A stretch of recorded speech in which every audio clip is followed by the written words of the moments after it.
Well, I think the major story that we should address and the one that we definitely need to talk about, in my opinion, is Brady coming back. Yeah, it's just between LeBron and Ronaldo, why they have to do this? Because like you look at it, like I think Brady talked about LeBron dropped 54, and LeBron sent Back him to a back text. games, he dropped Yeah, 50s. and then obviously Brady was at the Manchester game where Ronaldo scored a hat trick. Fitting that the Glazers brought him in there against Tottenham. Okay, we have a vulnerable opponent; they can't stop anyone. Get Ronaldo to score a hat trick. Maybe we'll inspire Brady. Obviously, this is just light humor. Like I assume there's a lot of thought that went into Brady wanting to come back, but man, 40-day retirement. I don't think we've Yeah. ever seen this before. Maybe Nick Diaz, but Well, I was talking to some people that I've gotten to know over the years that are former athletes in the NFL, and they say that after their regular season ends, a lot of them want to retire, right? Like even if they're young guys, like Right. never make a decision within the first like 2-3 weeks. Now Brady was back home, and I know the really funny popular meme that's going around is like, oh, Brady was with his kids for 6 weeks, and he's like wants nothing to do with them. Obviously, yeah, that's over exaggerated. I think I think he looks at the landscape of the NFC, which was a big talking point that we were spotlighting in the weeks building up to his decision, and then when the rumors started to surface. Where if I was Rodgers or Brady, and ironically enough, they're both going back to their teams, I would wait to see what happens because the idea of them going to AFC teams for me was always out the picture. Like I really thought that if Rodgers was going to go anywhere, he was going to retire if it wasn't Green Bay. Personally, that's just what I thought. Right. And I think if you look at the landscape of the NFC, it's going to be weak this year. I don't think the Rams are going to be as good. They caught a lot of people by storm last year, played a second place schedule. This year they're going to have a first place schedule. You're the defending champions. It's hard for you to repeat. Got a lot of guys that you got to make decisions on.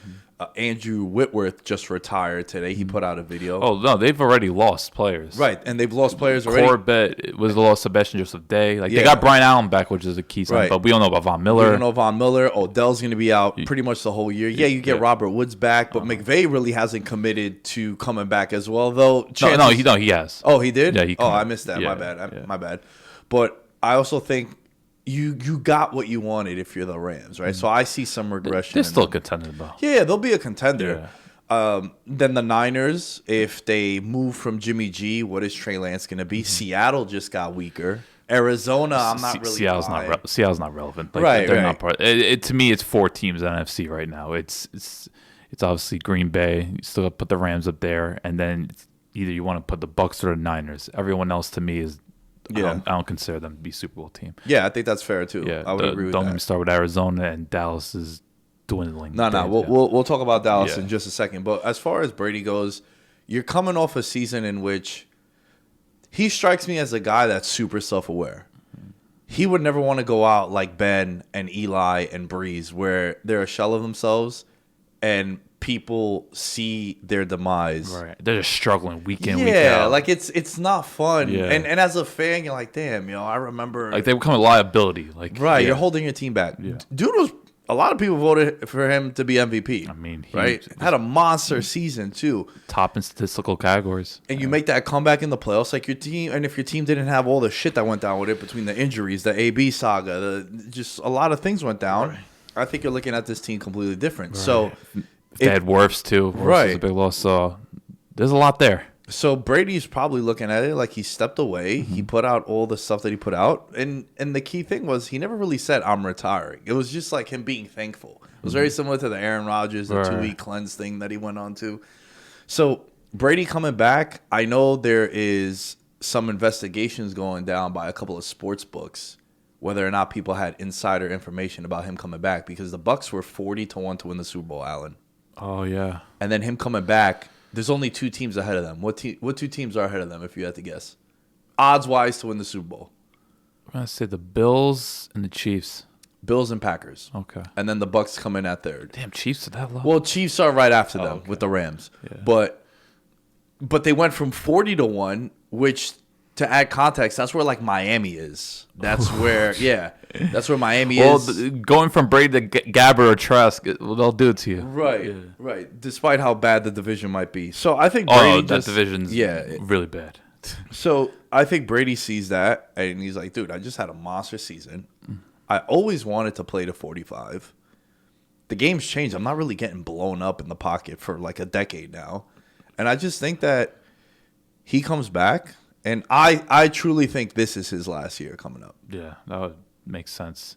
Because you wonder how much more he has. As great as he's playing, like, you just don't know when that fall off will happen. But yeah, all the pieces are there, and I think you just saw like how magical that second half was, because there really was something with the way they came back in the game, and just not to have that other drive. Like, to me, he was put on the sidelines thinking we're going to take this to overtime. If we win the coin toss, I'm winning in this game. And for the Blitz not to work out, Cup to beat, well, I think it was Winfield, it probably left a bitter taste in his mouth. So for him to come back, that was a huge deal. And it just had a huge influence on the organization. Like, I thought Ryan Jensen was a goner. Ryan Jensen is one of the highest demand free agents. He's now back in Tampa. Carlton Davis is back in Tampa. I believe Godwin's going to stay there. Like, they've only really lost Marpet retired, and they lost Alex Kappa. The Bengals finally got a guard, something they really needed. Two guard. The Bengals are going to have an offensive line, so you're going to be hyped about. Who doesn't love the Bengals? But obviously, you've been on the Bengals brand for a while, so I always will go to you with that. But I think those are right now only real like, they still have things to maneuver. Like, is Sue going to come back another year? Is JPP going to come back? But just the guards, because Tampa really had like a elite offensive line all these years, but they're going to get hit by free agency. But how they get these pieces by Fournette as well, who was a huge piece, and Brady clearly trusts him. So how Tampa Bay maneuvers around the cap is definitely something that we're going to continue to monitor within the next few days, even though we're seeing it now. Yeah, they also signed your boy Russell Gage. Yeah, I love that signing. I don't know how he fits there, but Russell Gage is someone that, like, I call him like a poor man's Jarvis Landry. Like, he's a very physical slot receiver. He does work in the middle of the field. Like, he's somebody that you could depend on. So kind of a weird fit with him and Godwin, but I think Godwin's a complete receiver. They'll make it work.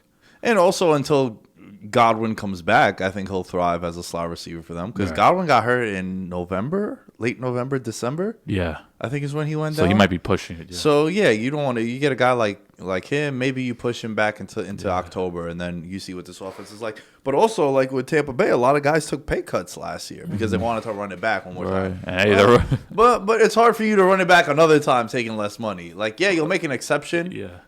Like Mike Evans was a guy like that. Gronk was a guy like that. Like, I don't see those guys taking yet another pay cut. So it's gonna be fascinating to see. But Brady coming back, I mean, it's not Breeze coming back. It's not Phillip Rivers coming back. It's a guy who is second in the MVP voting, and to many people was the MVP. Yeah.